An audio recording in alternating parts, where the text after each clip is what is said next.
As a bank that focuses on business, we work with business leaders all day, every day. We have a front row seat to what's working and what has potential. The First Business Bank podcast is dedicated to sharing insights to help you work better, smarter, and faster to achieve your goals. Let's get into the show. Welcome to another First Business Bank podcast. I'm Kevin Kane, and I'll be your host for today's episode on employee recruitment. Our previous podcast, Workforce Challenges for Manufacturers, set the stage by outlining at a higher level some of the dynamics around today's labor market. Today, we'll take a deeper dive into specific strategies to help manufacturers buck the workforce shortage trend and become an attractive destination for new employees. To help explore this topic, I'm joined by Joe Brown, Service Line Lead for Human Capital at WMEP Manufacturing Solutions.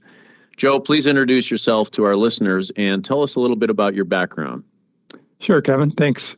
My name is Joe Brown, and I'm the Service Line Lead for Human Capital at WMEP. And I've been in manufacturing now for over 30 years and just extremely happy to be participating in this conversation with you.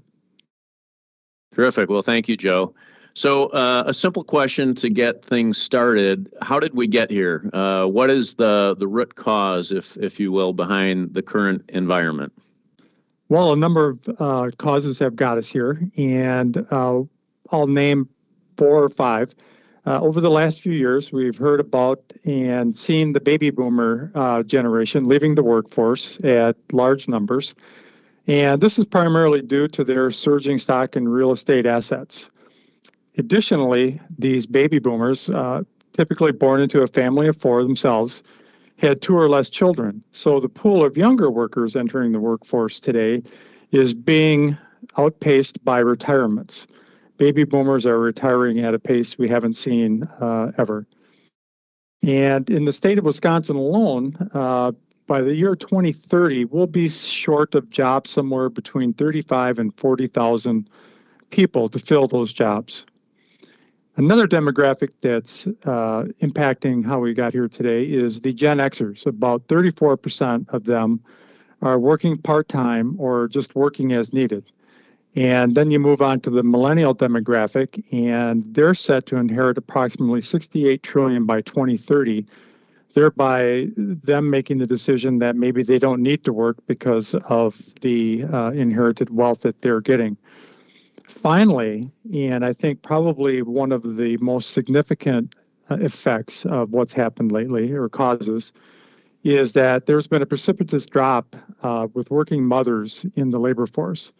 The U.S. Census Bureau reported that from January of 2020 through January of 2021, about 1.4 million working mothers have dropped from the workforce.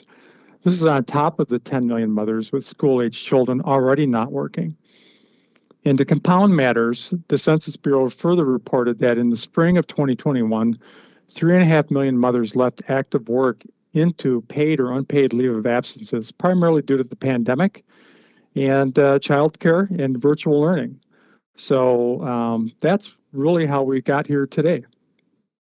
And so as I'm thinking about the shortages that those different factors create, to your point, is the situation in terms of where that labor shortage is occurring, is it any different for manufacturers versus, say, the service sector or other business sector outside of manufacturing, would you say? Good question. The demographics are the demographics in this case. And I think every industry, every market, every sector is experiencing this pressure in regards to how do you find people. And they're all really in that mode of how do you win that war for the talent. It has me thinking of something else as well, which is to your point about working mothers and the fact that they probably, in some respects, bore the brunt of some of the COVID impacts. Is there any sense that as we get through the pandemic around COVID, that may draw folks that are on the sidelines now back into the market at all, because those that need to stay home with children perhaps or deal with some of those things you described? Does that help in any way from your point of view? Well, I think that as we move forward from here, childcare is one of the primary reasons why. And I think that a couple things will happen here in the next year or so. That is that the child care industry, if you will begin to recuperate from being shut down as it was. And I think the really great companies are going to be finding and creating their own child care centers for their working employees because they need these women just as bad. And I think that that's what the really good companies are going to be doing. And honestly, I'm very familiar with a few of those companies here in the state. Okay, which that's a great bridge, I would say, then into, okay, the context that you just provided for our listeners around the path that took us to where we're at the moment. Manufacturing, not really any different. The demographics, as you said, are the demographics. And you've just touched on one potential way that companies might be able to help mitigate some of the issues that are driving the challenge. Let's talk about, build off of that and talk a little bit more about some other strategies or tactics that firms can use to overcome the trend and, as you said, win the battle for talent. Beginning with this idea of employer branding. I've heard that term before. Can you tell us a little bit about what that term employer branding means and why does it matter in the context of trying to draw in new employees? Absolutely. Let me correlate branding from a marketing perspective to branding from an employee perspective. Branding from a marketing perspective is really the pre-applicant state that a company is in. So in other words, what kind of benefits and what kind of comp are they going to have for their employees? And branding itself is really that positioning of who you are, or better said, what is your reputation in the community and industry? So it's really all about showing a potential future employee who you are as a employer in regards to, whether you're family driven, whether you're, what industry you're in, and what kind of leaders you might have. So branding is really the positioning of who you are, or better said, what is your reputation in the community and the industry? Just kind of following from one other thing you touched on a second ago. So an obvious approach to draw in workers would be pay. I mean, we certainly hear a fair amount about that, whether it's on the news or maybe in terms of other settings where they're talking, you see stats about how pay is increasing. But beyond the obvious that, you work to increase your base salary or your hourly wage, what are some of the other benefit solutions that might set an employer apart? Based on what you've seen in your own experience, what resonates and what doesn't with respect to that particular path? I think the path that really resonates with employees as they're looking at companies is what is my career path going to be? What is the work environment like? And what is the culture like? And I think that within those three areas, obviously comp and benefits are important, but they want to know how they're going to, once they get into the business, how are they going to be treated and what kind of path do they have for further success? Okay. And I'm stuck a little bit on the idea of benefits too, because again, it's a little bit, total comp and benefits, but have you seen any, what I guess I'd describe as more creative benefits, maybe not in the traditional sense of what a benefit is, but something that is offered to workers or employees that is sort of an additional perk or something like that, if that makes any sense? It does make sense. Additional benefits, as the competition has really scaled up here over the last 6 months to a year, I think one of the primary areas that businesses have been looking at is, can I provide more time off early in the process as a benefit? And that has resonated with potential employees. And I think another area too is the educational side, because there are individuals out there that they are interested in furthering their education, but not necessarily at a 4-year level. And is there some kind of journeyman or trades that within the business that they can get involved with? And I think the really good companies are very good at campaigning around that. If you come in here, we can provide you those skill sets and a lifelong career. Okay. And so to build off of that, meaning we will help train you. You may not have experience in a particular skill or line of work, but we will help you become competent, whatever that skill might be. And so that's within the company and the training and the support that comes from that point of view. That sounds like that's really what you're describing. Exactly. Joe. Okay. Exactly. Yeah. Exactly. Okay. Really what the company is interested in is that as they look at their needs for the future and how they align their jobs with the markets and industries that they either are expanding in or that they want to make inroads in as a new industry, they're trying to align their workforce with that competency. And the way they can do that is by creating their own training center, their own educational track. Okay. Mm-hmm. Got it.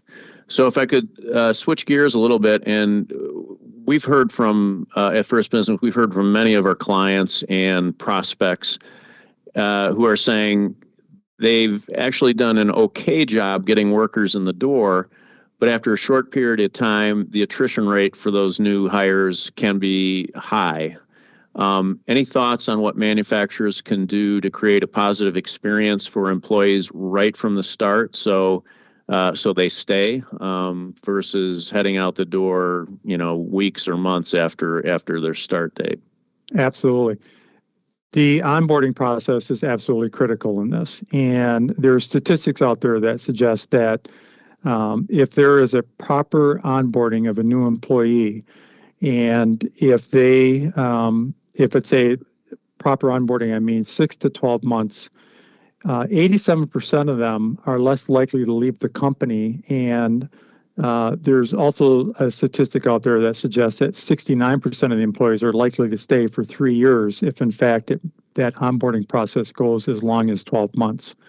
So onboarding obviously is key.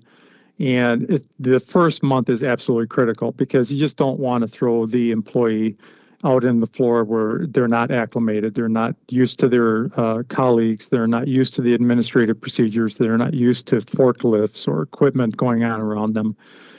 It's better to go slow than it is to just throw them out there just to get the production that you need. Okay. And any more, that makes sense. And any sort of qualitative aspects around the onboarding process, to make a new employee feel welcome or those kind of things, in addition to what you just described? Sure. I've been consulting in a company that every Monday when they bring a group of new employees in, the CEO actually sits down with them for lunch and learns about their backgrounds. And, he comes out of that meeting always just extremely energized by the fact that there's interesting individuals coming into the business. And I think that when you look at that softer side of the business and how you can touch people as they come in, that goes a long ways in the first 2 to 4 weeks. And just the number of touches with leaders from the business is very important. So one of the metrics that we look at is that in addition to the CEO and the luncheon is that then does the president and does the middle managers and then do the supervisors on the floor, are they following up? Are they documenting what they're hearing? And are they basically using that feedback system to feed forward into how they can change and make things better? Okay. Yeah, I think, I'm reflecting on when I joined the bank and how very organized our HR partners were and how you didn't have a lot of downtime. We actually had a very similar opportunity with our CEO where new hires have an hour plus. It was virtual, but an hour plus with our CEO, talk a little bit about the history of the company, share some stories, and that was a really important way to kind of get started and to feel in quick fashion that you were part of the team. So I can appreciate that can be a way to early on ensure that you get folks that are engaged and keep them long enough that you've got some stability on that front.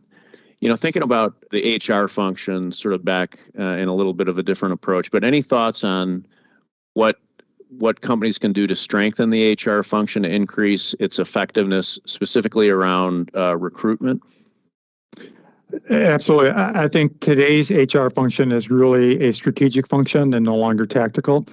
And I think that there are some activities that they can be doing on the front end. Namely, we want to have very clear job instructions written so that the potential job candidate understands what they're getting into. In today's world, it's a 24/7, 365-day-a-year job. There's always recruiting going on. There's always that, how are you presenting yourself?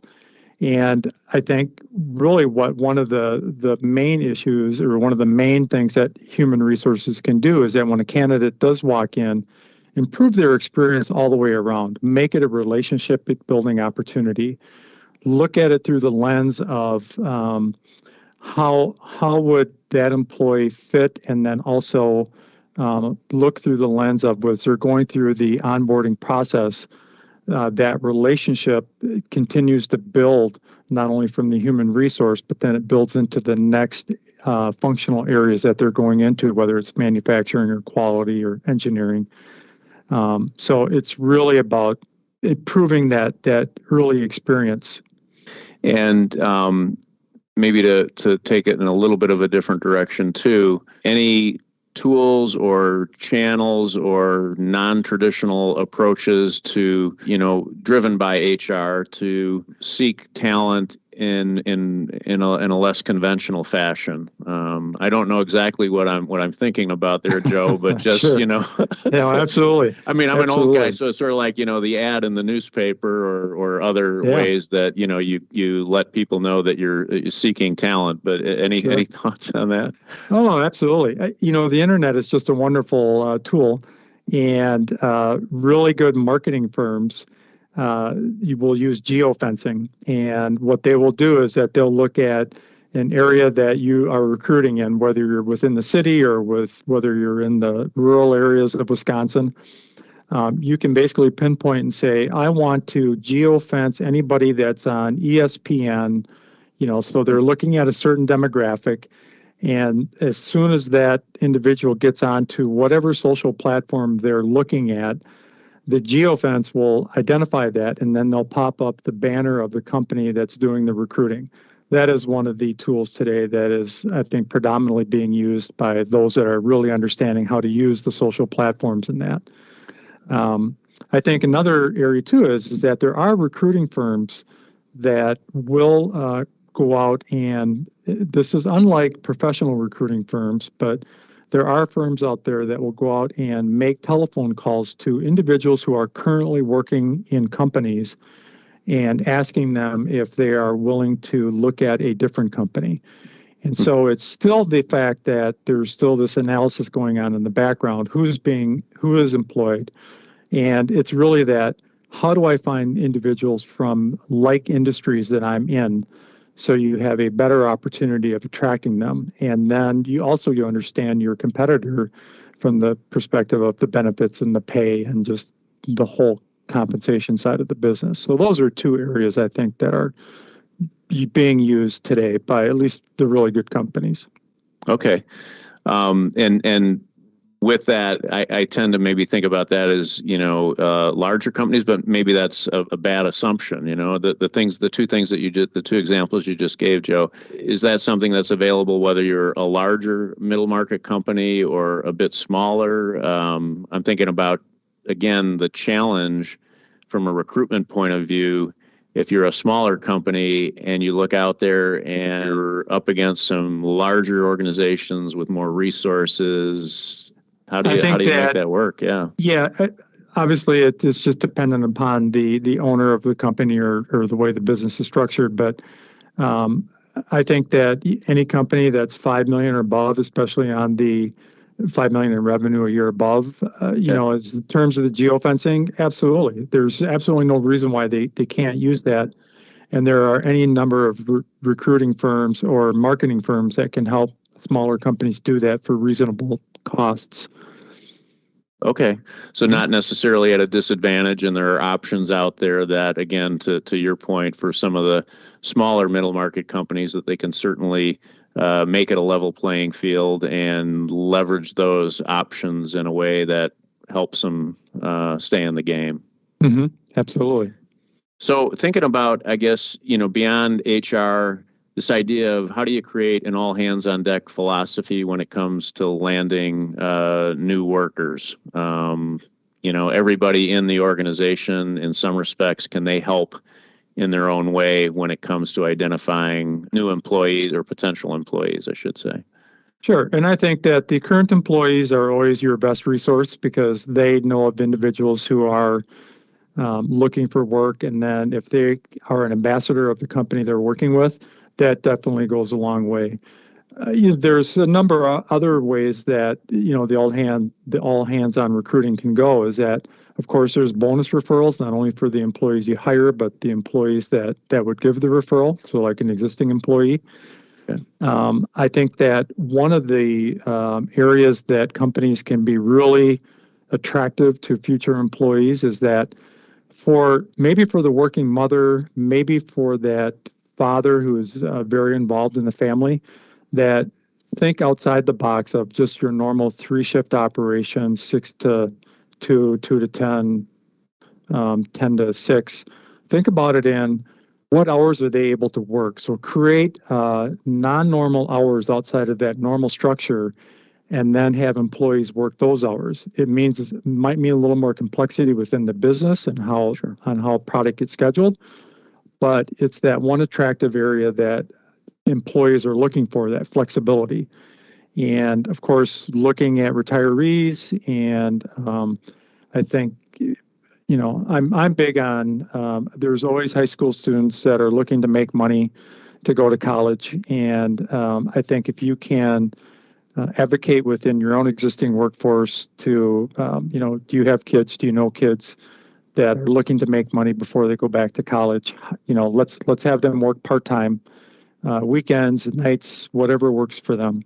So I think that's really the all hands on deck type philosophy that should be used today. Okay.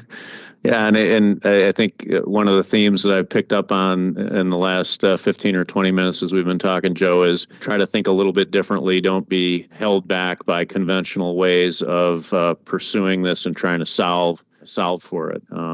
And so with that, we've covered quite a bit of ground here, some really good ideas. So thank you for that. Any other solutions we haven't covered that companies can use to their advantage as they fight through this and try to get the talent that they need to take advantage of a lot of good demand out there, which is sort of what we hear. There's plenty of demand. We can sell as much as we can sell if we could only get talent. So any other things or thoughts that we haven't covered so far? I think that we need to be looking beyond just our borders here in Wisconsin. And I think that there are a number of communities within the Midwest that are struggling.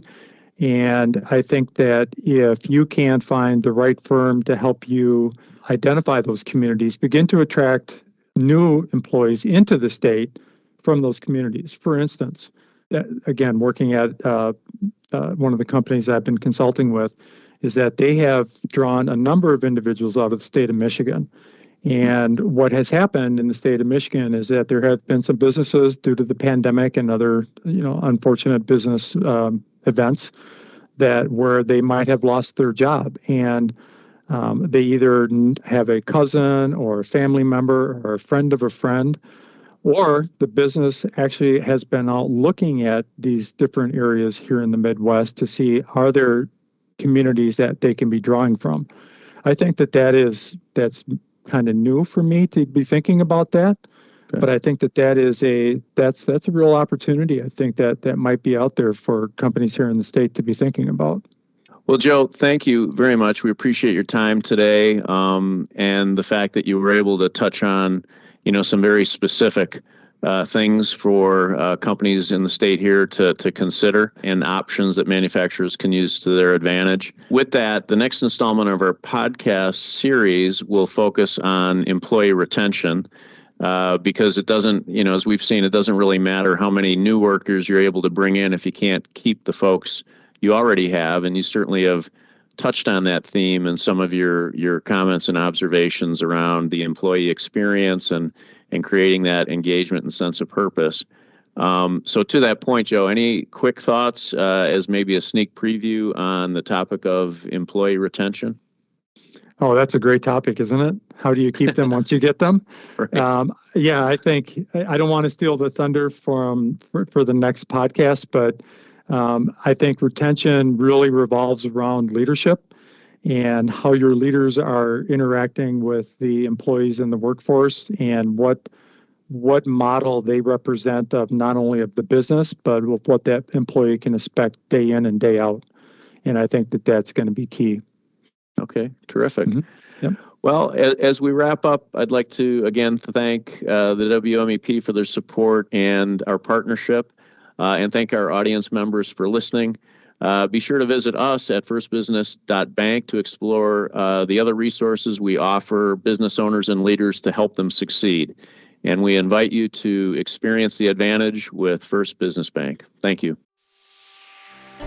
If you want more content like what you just heard delivered straight to your inbox, go to firstbusinessbankpodcast.com. And if you haven't already, make sure to subscribe to the First Business Bank podcast wherever you listen to podcasts. If you're listening on Apple Podcasts, please leave a quick rating of the show.